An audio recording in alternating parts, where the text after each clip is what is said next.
Halo pemirsa Sinpo TV dimanapun Anda berada.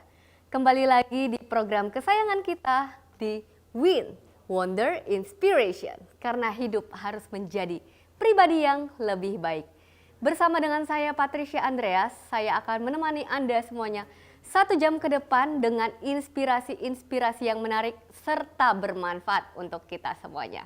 Dan hari ini saya tidak sendiri karena saya telah ditemani oleh rekan panelis saya yang sudah hadir di studio Sinpo TV. Halo Felix dan halo Randi. Halo, hai Petri. Apa kabarnya nih? Baik banget ya. Wah, sudah. Luar biasa ya. Sudah siap mendengarkan inspirasi hari ini? Siap. Siap banget. Oke. Inspirasi kita hari ini dibawakan oleh seorang motivator dan juga personal development coach yang luar biasa. Langsung saja, inilah dia Coach Mindiarto. Halo Coach, apa kabar? Kabar baik, kabar Luar baik. biasa, silakan duduk Coach. Oke, terima kasih.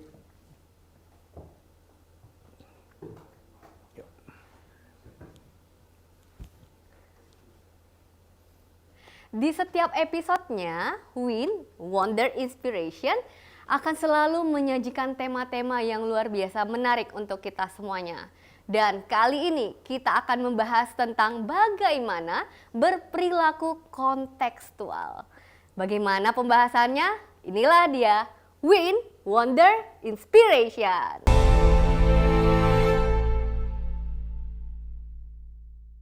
Membahas tentang kontekstual. Nah, sangat menarik sekali ya pemirsa ya. Dan di studio kita hari ini sudah ada Coach Mindiarto yang akan membahas tentang kontekstual. Nah, Coach gimana nih Coach? Berperilaku secara kontekstual. Menurut Coach bagaimana? Silakan. Baik, begini ya buat seluruh pendengar Sinpo TV dimanapun berada ya. Begini loh, setiap orang dibekali sebuah ilmu untuk bisa menjadi ahli. Kira-kira begitu ya, di dalam bisnisnya tentunya sesuai profesi. Nah, keahlian tersebut kalau buat seorang public speaker gitu ya, kan apa yang ingin ilmu itu disampaikan agar ilmu itu pindah ke audiens. Kalau seseorang ingin menjadi perenang, jago renang, bagaimana ilmu renangnya, teknik berenangnya. Gitu ya, itu contoh. Atau seseorang berbisnis, bagaimana produk itu bisa diketahui secara baik, produk knowledge-nya gitu kita kenal. Nah, itu adalah konten. Nah, tapi pertanyaan adalah konten ini kan perlu disampaikan dengan sebuah teknik atau setiap pekerjaan itu perlu disampaikan dengan teknik yang disebut dengan kontekstual, how to-nya. Kita mendeliver ilmu, tetapi caranya bisa macam-macam kan? Atau saya ingin mengajari orang nyetir mobil. Nah, nyetir mobil, mulai dari masukin kunci kontak dan sebagainya, itu kan kontennya. Injek rem, pindah persneleng, gitu, injek gas dan sebagainya. Itu adalah kontennya. Konteksnya adalah, cara mengajarnya adalah bisa melalui nonton dulu di media, bisa kita praktek ngajar, kemudian bisa latihan, atau bahkan bisa setir bersama. Itu adalah kontekstual, cara. Jadi, nah, banyak sekali orang terjebak di dalam keprofesiannya itu adalah hanya mengandalkan konten. Gue punya ilmu kayak begini loh, ilmu gue dalam. Maka tidak heran ketika dia suruh ngajar, mentransfer ilmu itu, oh boring. Oh nggak nyaman, kok nggak nyambung, pinter sih pinter, cuman nggak ngerti gitu apa yang diomongin gitu lah. Nah nggak ngerti apa yang diomongin itu artinya apa? Artinya kontekstualnya nggak nyampe, kontekstualnya nggak berperan atau bekerja di situ. Nah jadi setiap profesi itu perlu memahami ilmu yang disebut dengan kontekstual, how to. Cara menyampaikannya betul. Contohnya begini kontekstual, kalau kita bicara dengan Anda gitu. Saya ingin, anggaplah ini sebuah sindiran. Oh pakaiannya kok nggak bagus. Saya ingin menyampaikan pesan, pakaiannya nggak bagus. Gitu kan. Tapi kan bisa dengan cara, pakaiannya norak banget sih. Satu cara. Tapi bisa juga pakai, wah kalau Anda pakai baju yang warnanya agak agak krem akan tambah cantik. Itu kan teknik bicara, konteksnya. Mungkin tidak tersinggung dengan cara kedua. Ya. Cara pertama bisa tersinggung gitu ya. Atau kalau itu tersinggung. Atau dengan cara yang berbeda adalah ketika dengan cara pertama hanya ngomongin tentang sesuatu keterampilan, nggak ngerti. Tapi dengan kontekstual bisa lebih ngerti.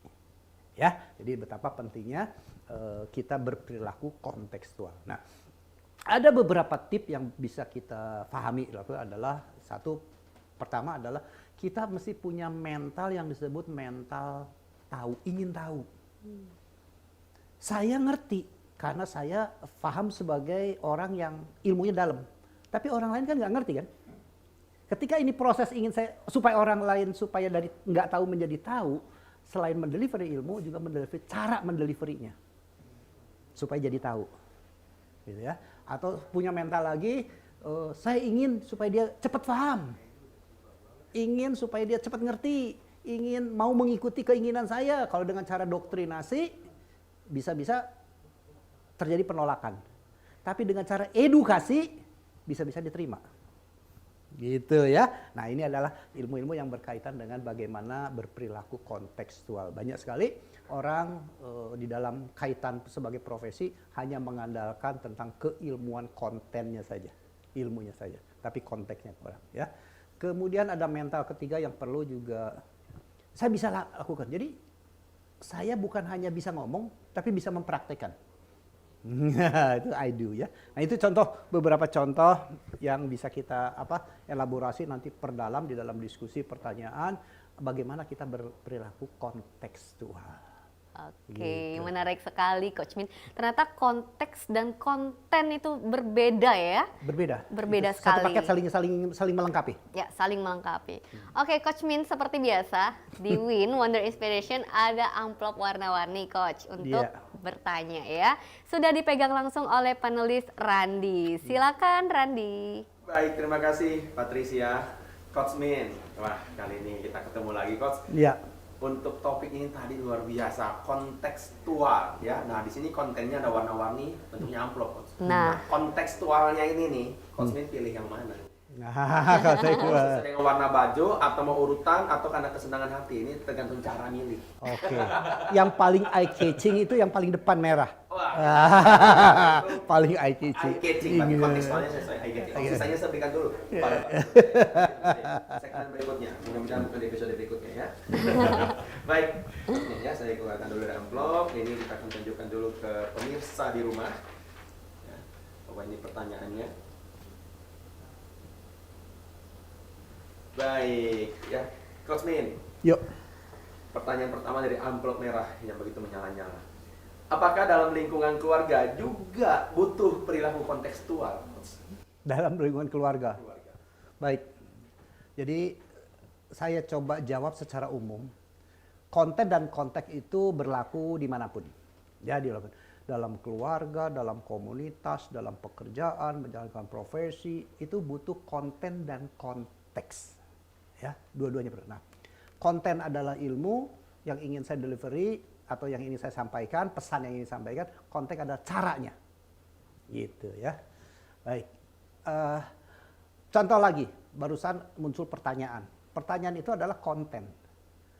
Mengungkapkan pertanyaan tadi, konteks bisa dalam bentuk teks, bisa dalam bentuk slide, lain gitu ya. Mana yang lebih menarik? Nah, ini tentunya berkaitan dengan proses transfer knowledge itu adalah kontekstual menjadi penting. Nah, masyarakat Indonesia ketika ikut sebuah seminar itu kontekstualnya tuh menjadi lebih penting ketimbang konten. Jadi kalau ikut seminar yang hura-hura, yang rame-rame, yang jingkrak-jingkrak, suara keras, wah menggema-gema, wih bagus rame. Terus bertanya, terus isinya apa? Waduh, kok nggak ada isinya ya? Nah, kontennya nggak ada gitu loh. Atau ada orang-orang tertentu yang hebat sekali, punya ilmunya sangat tinggi. Sangat tinggi. Tetapi proses mendeliverinya tidak belajar dulu gitu ya, atau kurang. Maka tidak menarik itu ilmu. Jadi inilah pentingnya bagaimana dalam keluarga perlu. Contohnya yang sering terjadi kontekstual adalah orang tua ketika bicara dengan anaknya. Wah, kalau bicara, ini jamnya makan, ayo makan sama anak. Itu konten. Nyuruh makan kan konten, pesan yang disampaikan. Tapi tekniknya, Wah adik, kalau makan sekarang, wah hebat loh. Apalagi kalau makannya banyak nanti adik jadi kuat. Itu kontekstual loh, cara menyampaikan. Paham ya? Jadi dalam keluarga perlu. Apakah ini terjadi dalam kehidupan sehari-hari? Dan masyarakat Indonesia secara umum senang dengan kontekstual ketimbang konten. Orang Indonesia pada umum, sedangkan orang-orang di luar itu sebetulnya lebih penting kontennya. Ilmunya yang ingin saya peroleh, caranya ya terserah lah. Begitu ya, Randy ya. Wah, nah sekali ya, khusus tadi apa ditekankan ini Indonesia seperti itu ya, dan kita melihat berarti tadi yang sekali lagi viral yang bagi Teheran itu adalah tentang parenting ya. Ilmu parenting itu bicara kontekstual berarti bagaimana cara pola asuh anak, komunikasi ya, pastinya itu mungkin adalah yang dimaksud dari kontekstual dalam keluarga seperti itu. Termasuk juga komunikasi suami istri berarti ya. Nah, itu bagaimana cara menyampaikan maksud berarti butuh teknik kontekstual. Parentingnya sendiri konten ilmu, parentingnya sendiri ilmu. Tapi Teknik menyampaikannya. tentang isinya konten parenting itu tentang kontekstual perilakunya kan coach ya? Wah, itu seperti itu ya. Oke, ini pertanyaan berikutnya coach. Kayaknya tidak hubungan dengan keluarga. Bagaimana hubungan nilai diri seseorang dengan perilaku kontekstual? Kali ini nilai dirinya. Nilai values dirinya dengan kontekstual. Biasanya begini, kecenderungan orang yang sangat baik di dalam proses kontekstualnya, ya, lebih mudah diterima. Kenapa? Karena dia bisa situasional. Ketika ketemu dengan orang-orang yang senang straightforward, dia akan bicara straightforward. Ngomongnya langsung to the point. Tapi bisa juga ada orang yang ketika ingin menyampaikan pesan, pengen muter dulu dikit nih. Wah, basa-basi dulu, baru ke topik utamanya. Nah, itu kan kontekstualnya. Kenapa? Karena fleksibilitas. Dia tahu saya ngomong dengan Randy bagaimana, saya ngomong dengan Felix harus seperti apa. Nah, itu kontekstual yang berbeda. Maka orang tersebut biasanya akan lebih mudah diterima. Mudah beradaptasi. Luar biasa. Gimana Patricia? Itu sebagai hostnya mendengar jawaban. Wah. Sangat tercerahkan sekali. Oke, mungkin silakan dilanjutkan. Oke, baik. Untuk pertanyaan berikutnya, kita di pertanyaan terakhir nih Coach. Ya. Apakah perilaku kontekstual merupakan sesuatu yang harus dimiliki seseorang? Ya, apakah harus Coach? Ya, mungkin Coach Min boleh berpikir-pikir dulu jawabannya ya. Seperti apa? Mungkin penasaran ya panelis kita, namun ditahan dulu ya. Kita akan rehat sejenak Coach Min untuk itu. Pemirsa Sinpo TV dimanapun Anda berada, tetaplah bersama kami di Win Wonder Inspiration.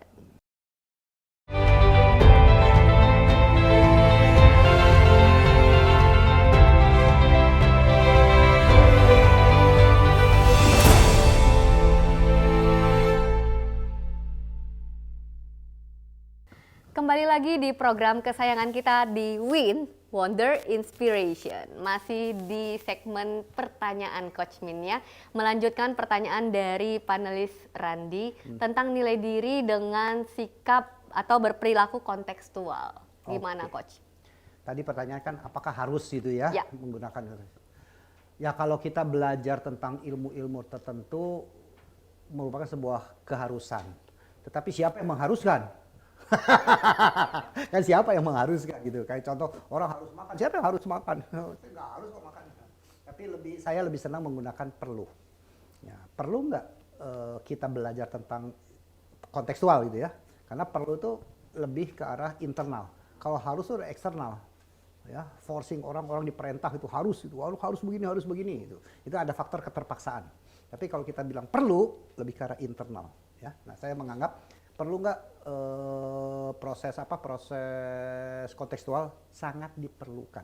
Kembali ke habitat kita, 60% masyarakat Indonesia tuh senang dengan teknik ketimbang isi. Ya, kita punya pengalaman dengan beberapa yang dulu contoh mantan gubernur kita. Yang dibicarakan faktanya benar. Tapi kontekstualnya nggak tepat. Ujung-ujungnya apa? Bermasalah. Harus mendekam di penjara. Itu kan kontekstualnya. Faktanya kan benar. Ya. Nah, demikian juga. Jadi dalam hidup kita, ketika kita ingin bisa diterima secara lengkap, ilmu saya, termasuk kehadiran saya, di dalam proses mentransfer ilmu, baik sebagai pimpinan atau sebagai public speaker atau sebagai motivator, artinya ilmu dan diri saya itu perlu hadir bersama. Jadi konten dan konteks satu paket.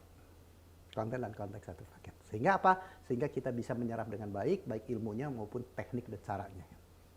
Wah, luar biasa Coach ya. Jadi ternyata kita belajar ya, baik satu paket tak terpisahkan. Tadi dicontohkan yang satunya memiliki konten yang sangat bagus, konteksnya kurang, dan setelah penerusnya malah sebaliknya sepertinya di rumah masyarakat. Mudah-mudahan di berikutnya November bisa ketemu yang sepaket lengkap. Ya, tidak lagi hanya salah satunya saja supaya ini bisa maju. Oke, baik ya. Terus pertanyaan sudah selesai sepertinya dari amplop merah. Terima kasih Coach Ben ya. Silakan dilanjut oleh Felix. Terima kasih Randi. Coach Min, ada 3.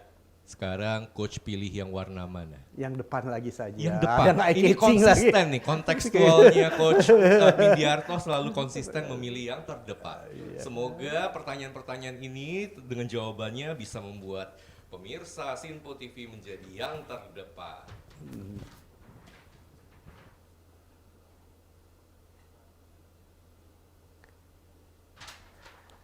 Oke, kita lihat pertanyaan kejutan apa ini. Coach Mins, bagaimana cara terbaik untuk mempelajari teknik berperilaku kontekstual? Teknik berperilaku Yes. kontekstual. Bagaimana caranya ya? Baik, terima kasih Bro Felix. Begini, satu selain memiliki mental tahu, mau dan bisa, nah, gitu kan kita Tahu, bicara mau, dan bisa. Karena tahu aja hanya di otak, bisa hanya di fisik. Kalau bisa artinya atau apa tahu, kemudian apa mau tuh di hati gitu ya, pikir hati. Kalau bisa artinya kan sudah menjadi sebuah action tindakan. Nah, kita perlu juga memiliki sebuah wacana untuk melengkapi agar kita bisa berperilaku kontekstual. Harus selalu berpikir ada faktor mikro dan makro. Mikro dan makro. Ya, mikro dan makro. Atau kalau di dalam orang operasional, saya tahu hutan, tapi mesti helikopter view. Gitu ya. Ya. Tahu kenapa, tapi juga tahu atasnya. Di dalam perusahaan yang lebih konkret, tahu tentang tugas dan tanggung jawab serta goal saya punya pribadi, goal punya divisi, termasuk goal company. Jadi nggak bisa egosentris nih. Oh, yang penting saya berhasil, tapi company-nya berantakan gitu kan. Nah, jadi itu yang disebut dengan memahami company itu kan berpikiran makro, gitu ya. Saya tahu hutan, wah di sini ada kali, di sini ada hutan, di ada pohon ini adalah mikro. Berpikir makronya helikopter view, melihat hutannya ada di mana, batasannya di mana, luasnya seperti apa. Itu helikopter view. Nah, kita perlu memiliki prinsip-prinsip atau apa pandangan-pandangan seperti itu. Kemudian juga tahu hal teknis, tahu hal taktis, tahu hal strategis. Strategis adalah pikiran puncak kan strateginya. Teknisnya adalah how to-nya. Gitu ya. Jadi bagaimana saya bisa menjadi seorang yang hebat di dalam memahami kontekstual, tidak bisa berpikir hanya sempit. Teknis oke, mikro oke, makro oke. Teknis oke, strategi ngerti. Jadi kalau bicara di dalam managerial grid ya sedikit nyinggung, ada yang tahu di dalam level operasional, tahu level manajerial, dan tahu juga di level yang top level. Nah, ini kan konsep itu strategi. Nah, kita perlu memahami itu. Sehingga apa? Sehingga antara hulu dan hilir terkoneksi. Nyambung semua ya Coach Min ya. Iya. Dari hulu sampai ke hilir. Luar biasa. Thank you Coach. Pertanyaan berikutnya nih Coach Min. Nah, dari tadi kita bicara mengenai perlunya berperilaku kontekstual. Tapi Coach Min, berperilaku kontekstual ini adalah bakat, bawaan dari lahir, atau memang sebenarnya something yang memang dari luar, eksternal dipelajari? Oke. Pokoknya eksternal itu adalah sama kontekstual dengan konten, ya, konten dan konteks. Itu dua hal kita infiltrasi dari luar. Infiltrasi dari luar. Dua-duanya Infiltrasi dari luar, ya. Mendapatkan pelatihan lah atau pengetahuan. Dari pelatihan. Pengetahuan dan pelatihan lah ya. Oke. Pengetahuan lebih ke arah knowledge, pelatihan lebih ke arah praktis teknisnya ya. Dua-duanya ada infiltrasi di luar. Nah, prosesnya adalah ada kembali kecenderungan orang, ada yang nggak mau tahu tentang hal-hal yang bukan tanggung jawab saya. Jadi masa bodoh doh. Nggak pusing ya? Nggak mau pusing, ini kerjaan saya, itu kerjaan bos, itu kira-kira begitu ya. Nah, ini kan jadi perilaku, bukan perlu nggak perlu, perilaku. Nah, kemudian juga ada juga orang, wah saya kan sekolah sekolah makro, ekonomi makro, urusan mikro bukan urusan saya, maka bisa bikin kebijakan nggak nyambung. Kan begitu ya? Ya. Ya, contoh yang baru-baru ini kan begitu hebatnya soal ilegal gitu. Kan carut-marut itu informasi nggak jelas. Karena apa? Antar pembuat kebijakan dengan fakta lapangan Berbeda. berbeda. Baik, jadi itu sebenarnya kalau bakat pengaruh nggak tapi Coach Min? Ada Bakat nggak lebih ke arah ketertarikan begini. Bakat tuh lebih secara gini. Ayahnya seorang seniman, seniman patung contohnya lah ya kalau Bali. Anaknya juga mungkin punya bakat seniman dengan orang yang murni belajar dari nol. Bedanya adalah di sini 3 kali diajarin ngerti, ini 10 kali baru ngerti gitu. Atau ayahnya driver, anaknya cenderung gampang kalau diajarin suruh nyetir. Oke. Tapi orang yang zero, nggak pernah tahu namanya mobil, diajarin mobil, Baru ya ya. nubruk-nubruk dulu. Berarti boleh dibilang pola pengasuhan keluarga, pendidikan keluarga itu akan mempermudah pembelajaran kontekstual. Ya kalau bicara kaitan dengan bakat, karena bakat itu ada faktor gen juga ya. Ya, akan mempermudah. Baik. Atau lingkungan juga bisa menciptakan.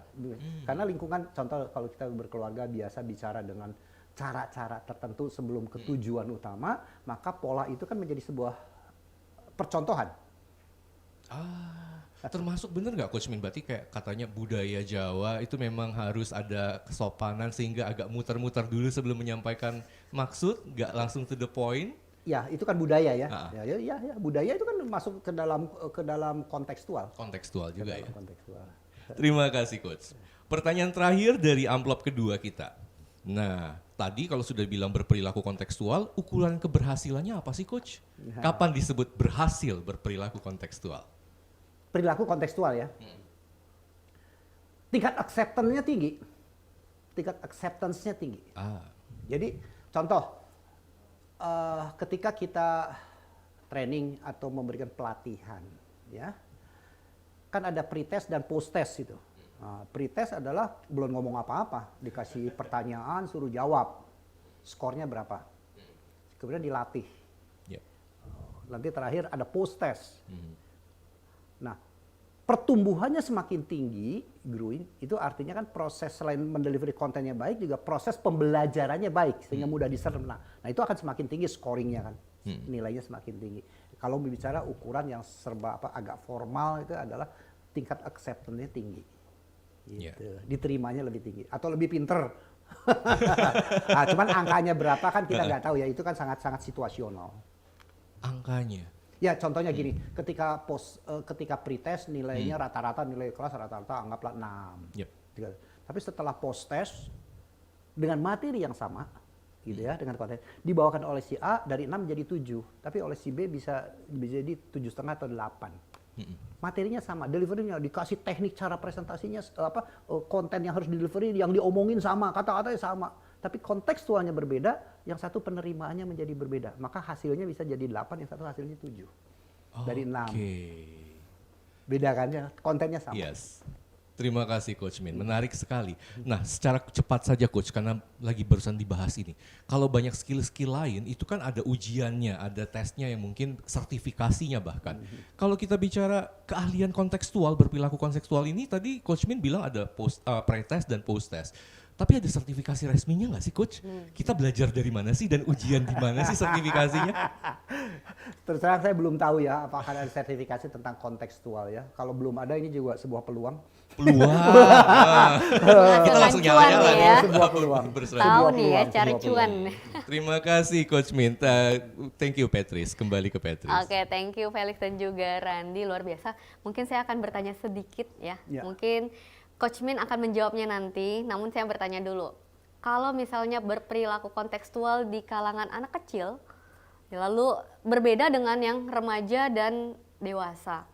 Menurut Coach Min untuk menanggapi atau melihat perbedaan antar generasi itu sama atau berbeda nantinya? Perilakunya sama atau berbeda? Perilaku tapi di luar atau perilaku di yang luar bersangkutan? dan juga di dalam. Ya. Nanti dulu ya, ditahan dulu karena kita harus rehat sejenak, Coach Min ya. Untuk itu kita Saksikan bersama yang mau lewat seperti ini dan marilah kita bersama di Win Wonder Inspiration.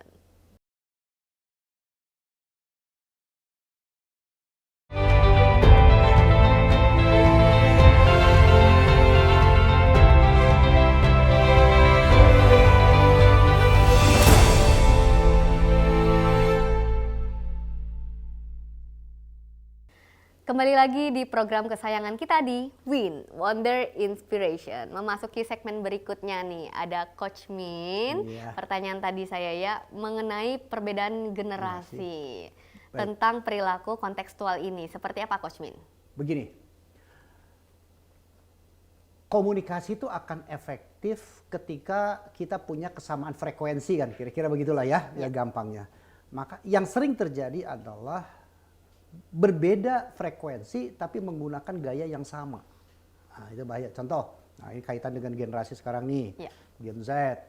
Ini kan gaya saya kan generasi Z, saya generasi Y, saya generasi ini cara hidup saya. Saya bilang agree, I understand about that, itu saya tahu. Tetapi ketika lu ngomong sama siapa? Ketika lu ngomong sesama generasi, ketika Anda berbicara dengan generasi yang sama, sama-sama alumni yang sama, boleh menggunakan bahasa-bahasa seperti itu, cara-cara seperti itu. Ya bahasa tuh bahasa gaulnya, caranya mau sambil angkat kaki, apa mau sambil nunjuk. Ya tapi ketika dia berbicara dengan audiens yang berbeda, dengan orang lain yang berbeda, kan mesti disesuaikan. Gitu ya. Maka sering sekali terjadi, wah ini begini, ini generasi begitu-begitu. Ya artinya apa? Artinya kita mengeneralisasi satu cara untuk semua orang. Nah, kalau kita belajar lagi tentang ilmu komunikasi, tentunya kan ada gaya komunikasi. Nah, gaya komunikasi kan dibagi 3. Ada yang disebut dengan orang tua, dewasa, anak, atau parent, adult, and child gitu kan. Nah, sering sekali kan gaya komunikasi itu tidak identik dengan usia. Bisa saja anak tapi berperilaku gaya komunikasinya adalah seperti orang tua. Kamu jangan begitu ya, kamu jangan begini ya. Itu gaya orang tua kan walaupun yang ngomong anak gitu. Ya. Kan begitu ya? Ya. Atau juga ada orang tua yang sudah sepuh tapi ngomongnya kan seperti ngomong anak.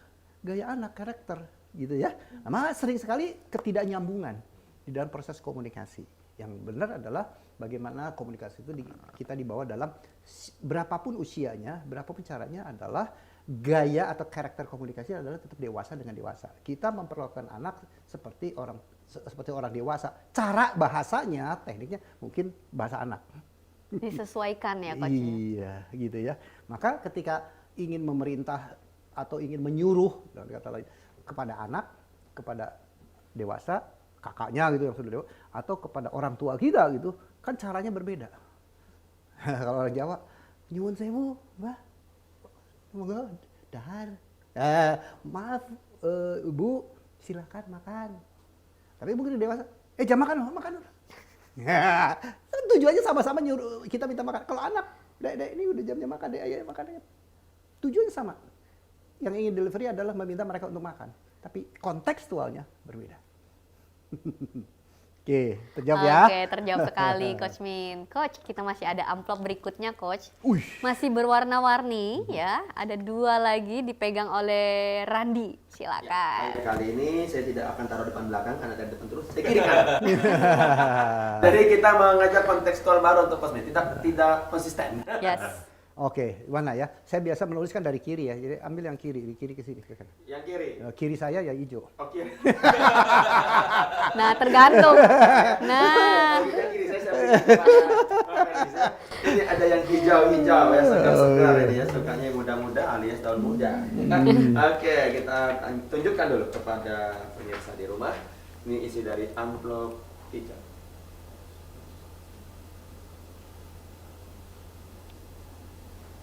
Oke, baik. Coach Min, seperti biasa ada 3 pertanyaan yang sudah masuk ya ke amplop hijau. Pertanyaan pertama, bagaimana seseorang dalam lingkungan sosial melakukan perilaku kontekstual? Melakukan perilaku. Gini, Lingkungan sosial. baik. Apalagi lingkungan sosial ya, lingkungan non sosial, ya artinya yang formal orang kerja itu kan bisnis gitu ya. Kontekstual itu sangat penting. Apalagi sosial yang kagak ada bayarannya gitu loh. Lu nyuruh enak-enak aja. Kita kan sosial. Jadi kadang-kadang kontekstual menjadi sangat penting juga.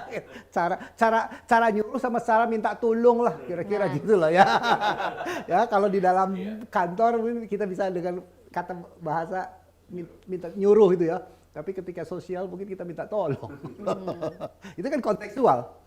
Ya, atau dengan cara memuji, wah ini pekerjaan ini kayaknya Felix ini Bro Felix yang paling tepat deh. Nah itu kan kontekstual. Padahal saya ingin nyuruh dia gitu loh. Tapi dengan cara, wah kalau ini dilakukan oleh Bro Felix punya pengalaman ini pasti hasilnya luar biasa. Kontekstual. Gitu, ya. Jadi sangat perlu. Intinya adalah dalam lingkungan bagaimana lakukanlah ya dengan minta tolong ya. Minta tolong.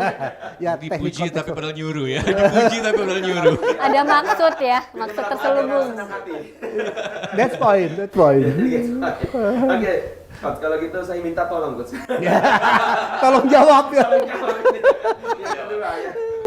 Apakah perilaku kontekstual akan memiliki dampak positif dalam hubungan sosial? Oke, terjawab sudah. Tolong ditambah lagi jawabannya. Oke. Ya masyarakat Indonesia kan 60% dominan senang dengan cara kontekstual. Maka ketika kita di dalam proses komunikasi, proses interaksi, proses pekerjaan menggunakan pendekatan kontekstualnya cukup kental gitu, cukup kuat, akan memberikan sebuah result yang lebih positif, penerimaan lebih positif, bahkan bukan hanya penerimaan, bahkan termasuk supporting, mendukung. Ya, kalau penerimaan ya oke lah gua kerjain, tapi kalau mendukung, wah itu ada faktor all out-nya gitu ya. Ya jadi kontekstual akan sangat penting. Kayak tadi, ya ini pekerjaan ini kalau dilakukan oleh Bro Felix ini kan luar biasa bagusnya. Semangat, terpuji. Wah kerjanya mati-matian. Kalau sampai jelek malu saya nih. Kan begitu ya. Betul. Jadi penting kontekstual kaitan dengan sosial sangat diperlukan ya. Berkaitan dengan result akan jauh lebih baik. Jadi melakukan pekerjaan dengan suka akan jauh lebih baik dibanding pekerjaan dengan keterpaksaan. Mantap, Coach. Ini berhubungan banget dengan pertanyaan ketiga, Coach. Dari tadi kita kan melihat dari sisi positif dari perilaku kontekstual ya, terutama lingkungan sosial. Nah ini ditanya di pertanyaan ketiga, apakah perilaku kontekstual seseorang dapat menimbulkan perdebatan? Oke, ya. Nah, kita belum singgung itu ya. Begini, kontekstual kan bisa dengan caranya bagaimana kita singgung. Tapi caranya bagaimana kan ada yang positif, ada yang negatif. Ya, ada cara yang menyenangkan, tidak menyenangkan. Yang cocok dan tidak cocok. Jadi, apakah bisa berdampak negatif? Bisa ketika kontekstualnya adalah tidak tepat. Ya, contohnya saya presentasi sesuatu tentang budaya, anggaplah budaya Jawa, tapi ngomongnya di orang Sumatera Utara, kebanyakan pakai bahasa Jawa, gak ngerti kan gitu. Penerimaannya rendah gitu. Nah. Kemudian gayanya saya membawakan halus, kurang tegas, ada yang ngobrol ya didiamkan gitu kan. Artinya kan tujuannya baik, kontekstualnya, tetapi kan nggak beradaptasi dengan lingkungan kan, nggak cocok. Nah, ini bisa, Pak ini kita lagi seminar, Pak bukan lagi mau tidur. Gitu. Oke, kemudian saya punya pengalaman juga yang menarik. Ketika memberikan sebuah pencerahan ya, pendekatan kepada teman-teman yang ada di LP, Lembaga Pemasyarakatan. Nah, karena mereka punya jam terbang bagus, kan tujuannya pasti kita ke sana untuk memberikan motivasi, spirit mereka berada di LP gitu. Tapi sebelumnya saya sudah di briefing dulu orang yang IO-nya atau bukan IO lah, orang yang terpanggil sebelum-sebelumnya ke sana. Pak, ngomong di sini agak hati-hati Pak, jangan terlalu motivasinya menjanjikan surga gitu yang hebat-hebat. Karena apa? Karena punya pengalaman. Emangnya kalau saya ngikutin Anda, hukuman saya akan berkurang dari 20 tahun jadi 5 tahun? Wah. Kan itu sebuah pertanyaan yang Dalam, menarik. Karena ya? apa? Karena kontekstualnya tidak melihat lingkungan. Pengertian memotivasinya tuh tidak matching dengan situasi mereka gitu loh. Emangnya kalau gua ngikutin dulu tuh emang hukuman bisa berkurang gitu. Langsung pertanyaan menolak gitu. Nah, artinya apa? Kontekstual kan menjadi penting. Di mana kita berada gitu. Benar-benar. Jadi mereka targetnya kan yang penting kurangnya hukuman. Mungkin motivator data juga cuma menjanjikan itu ya, bukan menguatkan bagaimana mereka bisa menjalani. Iya. Dalam, Memotivasinya ya. Iya, itu yang dibutuhkan. Sehingga pertanyaan langsung menohok ya. Ya, mungkin jawaban paling gampangnya adalah sudah dia 5 tahun sisanya digantikan. Karena memberi motivasi. Itu kontekstual gitu ya. Oke, wah luar biasa. Berarti ini pertanyaannya sudah selesai dari yang amplop Coach ya. Dan kita bisa lihat bahwa tadi pertanyaan dari yang ketiga itu coach bisa jawab dengan begitu sangat baik bahwa ternyata kita hidup sosial itu juga butuh kontekstual yang bisa menimbulkan perdebatan. Jadi kita harus menyesuaikan dengan Lingkungan. audiens, ya. Iya. Jadi kontekstual kita itu yang harus beradaptasi. Betul. Intinya coach ya. Caranya. Bukan berarti cara kita ini efektif di tempat A atau di situasi A atau di momen sebelumnya lalu kita bawa terus karena kita pikir sudah berhasil nih. Terus kita bawa terus model yang sama. Itu juga malah bukan kontekstual ya. Kontekstual itu harus dia lebih fleksibel gitu justru ya. Beradaptasi dengan lingkungannya. Lingkungannya berbeda, caranya berbeda di dalam kontekstual. Wah, luar biasa. Dan kita kira justru kalau sudah berhasil, pakai aja cara ini. Berarti sudah kontekstual, sudah accept. Ternyata belum tentu accept di tempat Lain. keadaan yang lain gitu ya. Wah, luar biasa. Coach Min ini sangat membantu kita untuk bisa bagaimana hidup dengan kontekstual. Tepat tapi ya, tidak bebas perdebatan dan efek negatif. Gitu ya, Felix ya. Yes, Itu mantap, punya Randy. pengalaman atau ada yang di-sharing? Jadi kalau dari tadi seperti pengalaman di lembaga permasyarakatan tadi, Coach, itu menarik sekali. Menurut Coach, apa yang perlu diubah? Tindakan seperti apa yang untuk disesuaikan dengan lembaga permasyarakatan tadi, punya audiens tadi, Coach?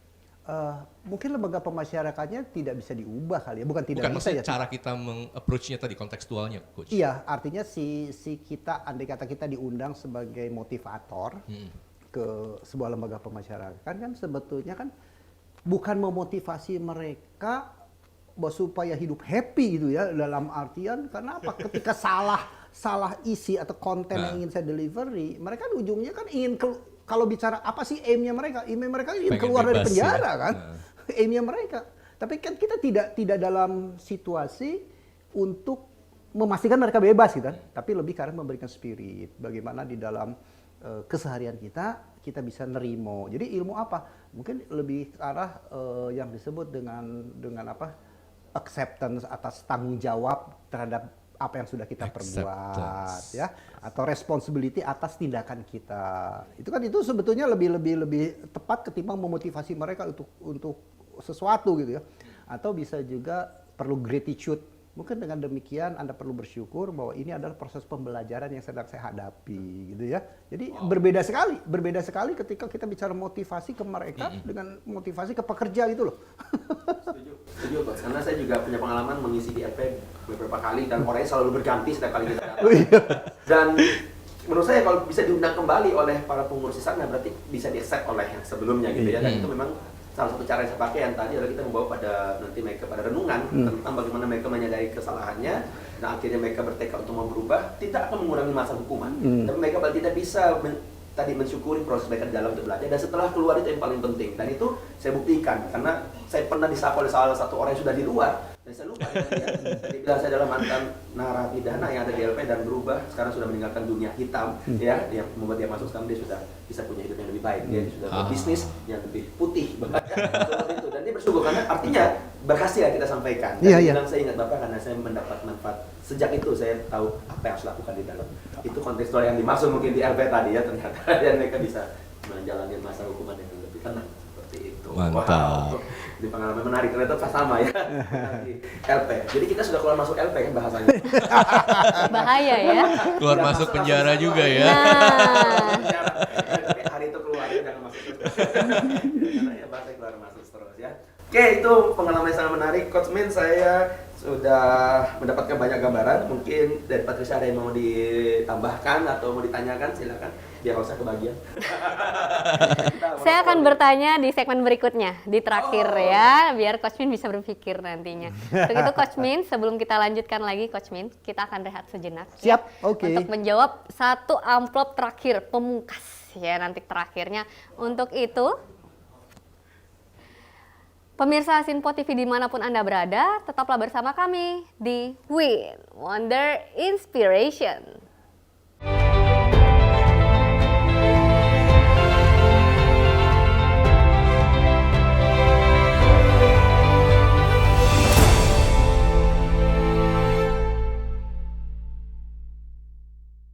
Kembali lagi di program kesayangan kita di Win Wonder Inspiration.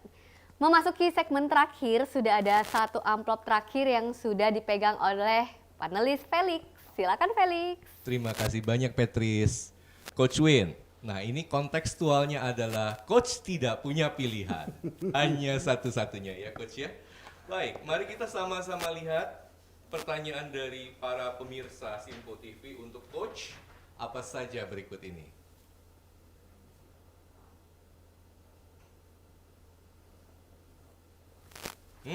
Menarik sekali, Coach Win. Ya.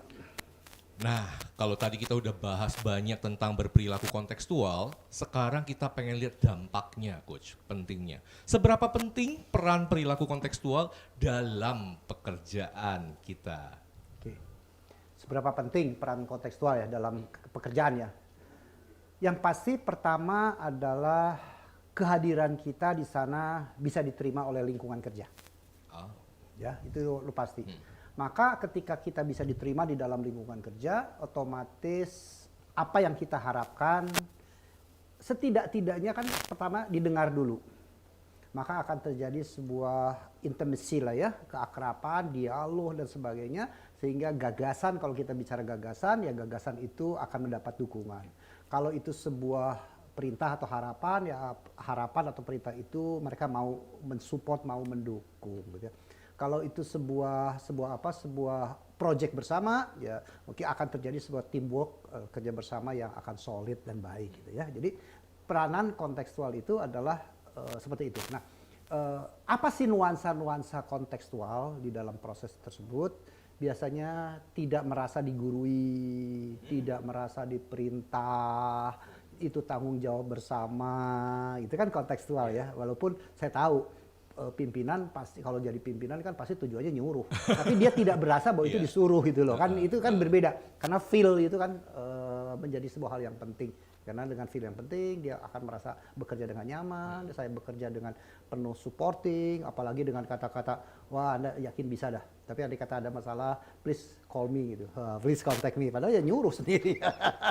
Ya, jadi sangat penting resultnya adalah performance atau harapan-harapan kita, atau dengan bahasa yang biasa di kantor dilakukan itu, kalau kita mau memberikan sedikit pressure aja, pressure waktu ya, pressure target lebih besar, biasanya lebih acceptance, lebih mudah diterima. Oke, menghargai orang gitu ya, Coach ya. Jadi Diuongke nih orang Jawa, diuongke, dimanusiakan. Diuongke. Dan itu istilah baru lagi nih, diuongke. Coach, berikutnya nih Coach. Apakah perilaku kontekstual seseorang dapat menghindarkan perselisihan dengan kolega? Dan gimana caranya? Cara supaya berselisih ya jadinya. Menghindarkan. karena pertanyaannya. Iya, pertanyaannya negasi nih ya Coach ya. Menghindarkan perselisihan Coach. Oke. Pertama bahwa kontekstual itu kan sebuah pendekatan yang tujuannya adalah agar dia bisa diterima kan? Supaya bisa menyetujui gitu. Ya pastilah karena bisa diterima akan baik. Pasti tujuannya kontekstual yang baik itu dalam artian sesuai dengan situasi ya, akan disupport, akan diterima, pasti. Yang kontekstual itu kan kadang-kadang ada yang salah aplikasinya gitu loh, itu yang menjadi negatif tadi ya. Jadi selama kontekstualnya tepat, maka akan bisa diterima, maka dalam kinerja akan lebih baik, maka di dalam teamwork akan lebih bagus, udah pasti itu ya. Bagaimana ya, kita perlu menjaga cara kontekstual itu dengan apa? Dengan cara adalah satu, lihat situasi. Karena bisa saja ketika kita bekerja sama dengan cara kontekstual seperti itu, tapi keadaannya berbeda, contoh keadaan berbeda. Wah, kita mau nyuruh situasi normal dengan bahasa-bahasa dan cara tertentu enak. Tapi ketika dia hadir, mungkin lagi ruwet. Datang mertua atau istrinya sedang sakit atau anaknya sakit, kondisi tidak beres, mungkin cara kan perlu dirubah. Nah, itu kontekstual lagi kan. Kontekstualnya gimana? Yang situasional. Jadi kita mesti understanding dalam artian pada saat itu seperti apa. Kontekstualnya kita bagus, tapi perlu dikalibrasi atau ditambahkan dengan situasional pada saat itu. Ya, tambahannya. Oke. Jadi dikalibrasi dan disesuaikan ya Coach ya? Iya, kalibrasi. Karena bisa saja tingkat kedewasaan berpikir tim kita tuh sudah bergeser dari tahun ke tahun, maka tingkat pendekatannya perlu diubah. Perubahan inilah yang disebut dengan kita perlu mengkalibrasi. Siap, mantap sekali Coach Win. Baik Coach Win, pertanyaan terakhir nih Coach. Nah, tapi agak borongan ya Coach ya. Kapan seseorang harus bersikap untuk perilaku kontekstual. Kapan? Dan kemudian bagaimana kita belajar untuk mempertajam kemampuan berperilaku kontekstualnya. Baik. Kalau kapan saya katakan setiap saat ya. Setiap saat kita berinteraksi. Ya. Kontekstual tidak selalu dalam artian berinteraksi tatap muka ya. Mungkin kita ngomong lewat Termasuk HP, Zoom lewat gitu ya. telepon, lewat Zoom pun ada faktor tekstualnya ya. Jadi setiap saat kita berinteraksi dengan orang lain.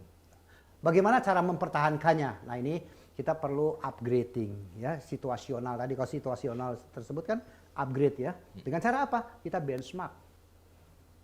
Benchmarking. Sebetulnya kontekstual generasi alpha nih, contohnya kita ngomongin generasi Z terus sekarang sudah bergeser sebetulnya banyak sekali teman-teman di alpha sudah mulai aktif kan. Nah, bagaimana generasi alpha saya berinteraksi, berkomunikasi kontekstual dengan generasi alpha. Bisa terjadi pergeseran kan? Pergeseran. Aspek apapun ya terjadi pergeseran ya. Artinya apa? Itu benchmarking. Mungkin kalau bahasa umum sekarang disebut ATM. Nah, amati, tiru, modifikasi. Yes. Ya. Kalau orang Jawa 3R, niteni, niru, nambahi. Waduh. Ada lagi. Jadi benchmarking itu dapat dari orang Jawa, ada 3R. Ya. Niteni itu memperhatikan, niru, meniru, nambahi, menambahkan, melengkapi. Jadi gimana cara memaintainnya ya? Updating lah. Nah, tinggal updatingnya seberapa tinggi, seberapa canggih perubahan itu terjadi. Jadi semakin situasional di dalam kondisi tertentu semakin canggih, cepat, ya maka updatingnya harus semakin cepat. Semakin lambat terjadi pergeseran, perubahan, ya kita ngikutin semakin lambat juga. Contohnya ada ilmu komunikasi, ilmu dengan gadget, itu kan perubahannya cepat banget. Nah, kita kan perlu ngikutin juga perubahan itu. Mengikuti perubahan zaman. Ya artinya apa? Mengikuti perubahan itu kalau dikaitkan dengan keilmuan lagi dengan kecerdasan yang disebut dengan adaptive quotient, kecerdasan beradaptasi. Kecerdasan beradaptasi. Ya. Menarik sekali Coach. Nah mumpung masih bahas tentang ini Coach, nambahin sedikit. Tadi antar lintas generasi.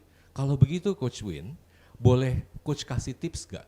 Pada saat kita tadi ada pertanyaan mengenai kapan kita perlu mengimplementasikan kontekstual, nah kan ada generasi tadi yang lebih muda, misalnya generasi Z ke generasi X, atau bahkan masih ke baby boomers gitu ya. Nah siapa mengikuti siapa Coach Win?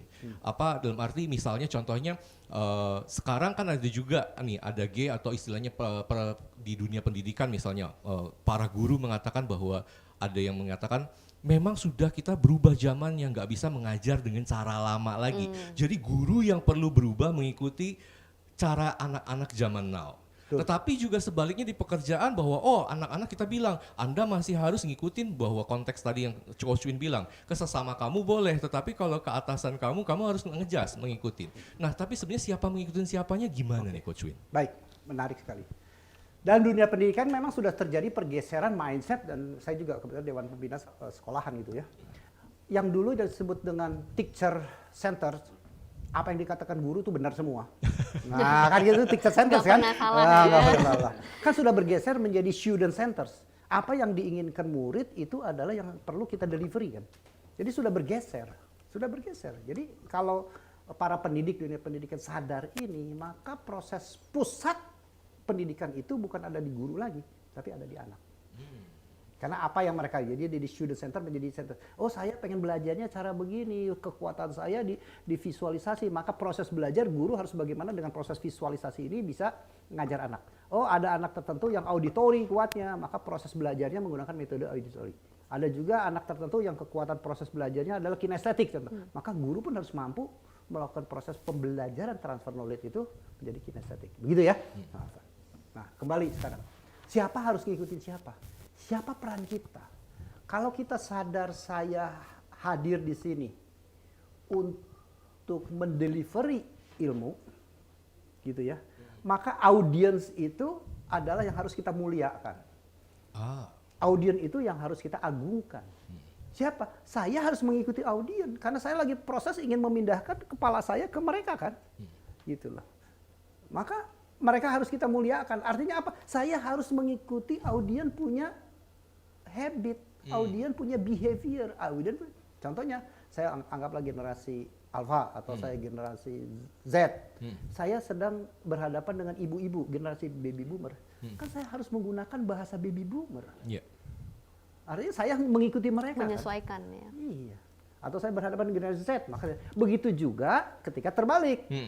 Nah, orang baby boomer generasi Z berhadapan dengan orang milenial atau berhadapan dengan generasi Z, maka saya harus menggunakan kontekstualnya adalah mereka, karena mereka audiens saya gitu loh. Iya.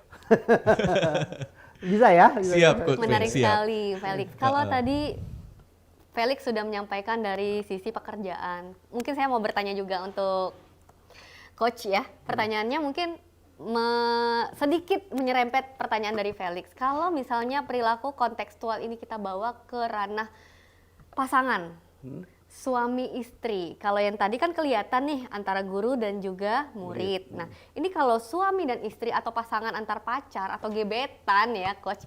Gimana, Coach? Ya begini, kontekstual itu kan dua belah pihak ya. Ya. Dua belah pihak ya. Artinya ketika saya ingin bisa diterima, gitu ya, saya perlu memahami behavior dia sehingga visi, misi, pesan, inspirasi saya kan bisa diterima. Ya.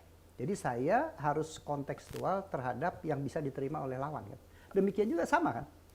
Via pasangan satu pun ketika ingin diterima, ingin disayangi, ingin punya gagasan, ingin punya kemauan supaya bisa diterima di sini, kan harus juga mengikuti kontekstual yang nyaman buat di sini gitu loh.